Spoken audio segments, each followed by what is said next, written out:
Xo'p, olchaga mana shakl berish bo'yicha bitta yaxshi video oxirigacha tomosha qilasizlar.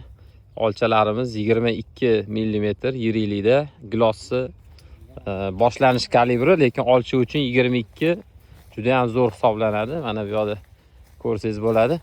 Qarang, daraxtlarga yoshligidan butasimon shakl berganmiz, harakat qilganmiz, shu shar holatiga olib kelib bo'shliqlarni to'ldirishga. Va mana oxir oqibat natijani ko'rib turibsiz.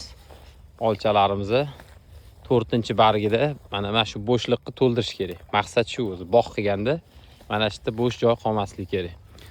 Va daraxtlar bir-biriga kirib ham ketmasligi kerak. Buni to'g'ri masofasini topish uchun albatta payvandda nav, shakl berish usuli hammasini batafsil bilimini olgan bo'lishingiz kerak bo'ladi. Mana bu yerda e'tibor bering, qatorlar to'lib juda ham chiroyli olcha bog' paydo bo'lgan. 4-yoshiga bundan zo'r bo'lishi mumkin emas. Mana e'tibor bering. Yoqqan bo'lsa like bosinglar, izoh yozinglar, kimda qanaqa olcha o'sib turibdi. Mana mevalarini ham ko'rdinglar. Sizda ham shunaqa yirik bo'lganmi? Bir fikringizni aytasiz. Mana olcha uchun bu zo'r. Siz qanaqa fikrdasiz? Yozib keting.